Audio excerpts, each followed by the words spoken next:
Previously on Elden Ring.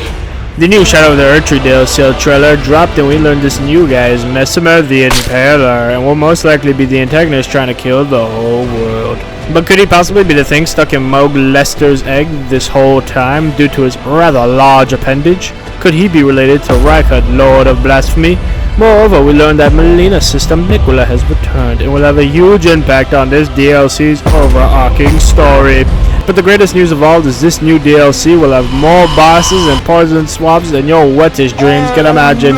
Young viewer, join me as we analyze the deep intricate lore of the brand new Elden Ring cinematic trailer. Before we get into the trailer, we learned some new things about the DLC itself, which it seems like, first thing, the Shadow of the Erdtree is actually an entirely different realm, entirely different dimension. It seems like it exists within our story simultaneously, okay?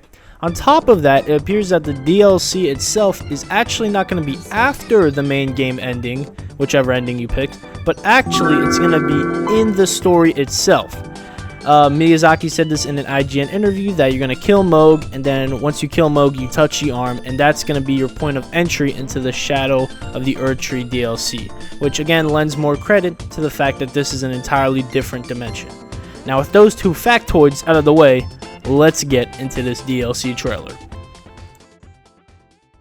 So the trailer starts and we see this figure pull some hair from a corpse and then raises it up and then, you know, opens up some like gateway, pathway type of thing. Now, what's going on here? Who is this, etc.? Now, first, on original thoughts, I thought this was Miquella, right? This is like her DLC or his DLC, and, you know, we're seeing him all over and we're hinted at that he's going to be revealed. However, I don't think it's Miquella. I think this could possibly actually be Marika, and hear me out. First, the trailer and what it says. It says the seduction of gold and shadow or something like that. And when I'm thinking about a seduction, I'm thinking about a relationship. I'm thinking about a relationship, I'm thinking about the messiest divorce in the universe with Radagon and Marika when they split up. And then you have the whole, you know, reckoning of the arc, the rune arc or whatever, and all the demigods are popping out. So I think personally this is actually Marika, and this isn't just Marika opening up any gateway, but this is Marika actually opening up the gateway that starts this whole era with the Erdtree, right? Because she created the Golden Order, and I think what we see in this first scene is her doing just that. She's, you know, starting this whole new golden realm where, you know, the Erdtree is going to be the, you know, main thing of power that powers this whole world. It's going to be this more beautiful golden world. And before we, you know, get into the lore, like I said, this shit looks like a painting. Holy damn, the art direction for this DLC is so damn good. And for Mesmer's scenes in the trailer, they're pretty straightforward. I mean, he's completely genociding an entire population of people. However, the lore that I want to kind of get into here is who specifically he's killing, which it seems like we have that one scene in the trailer where Mesmer is, you know, like burning a bunch of shit, and the Chinese New Year dragon boss fight from the gameplay trailer goes to attack him, and we know that boss is most likely an omen with the due to the horns that we got to see in the gameplay trailer. So it seems like Mesmer is killing omens, like it's his target. It seems like also that gray mask we see on the stairs also looks like an omen as well. The question is, why is he killing these omens specifically? And I think that question is in Miquella's scenes that we'll see later on.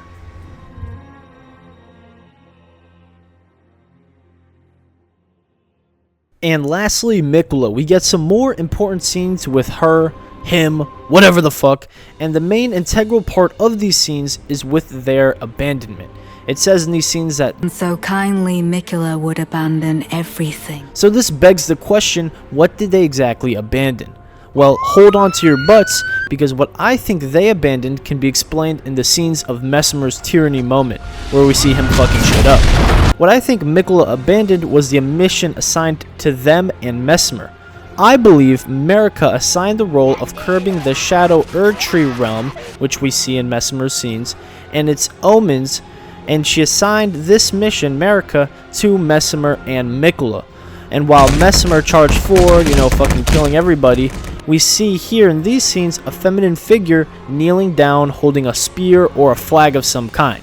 I think this is Mikola, and once Mikola became disillusioned with the mission she was tasked, she abandoned everything, and she completely disconnected herself off from America and her entire family, that entire family tree.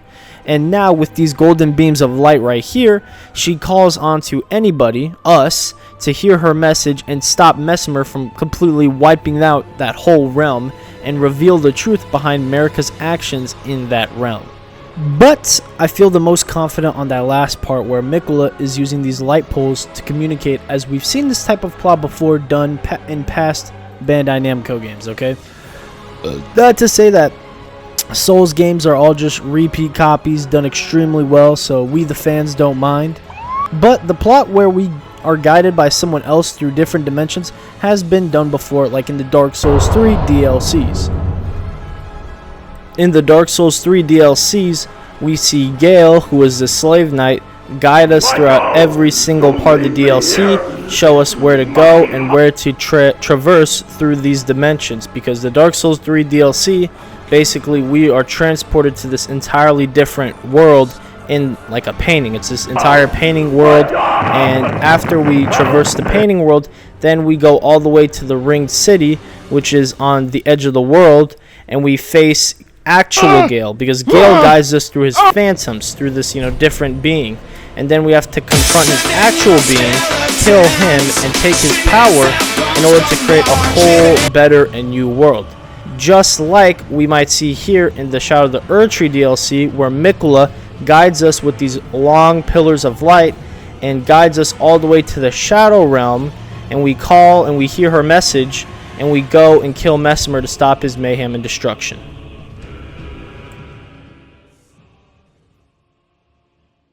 Hey, what's up, guys? My throat got affected by some scarlet rot, and now I'm doing my best RFK Jr. impression.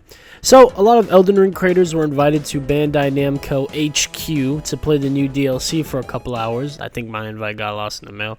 But I got some inside intel for what we could be looking at, as this DLC includes 8 new weapon types. Yes, 8 new weapon types in one DLC. Now I bet you're wondering, oh, I guess it's just like 8 weapons, like only 8 weapons, like one for each type, or like 20 weapons.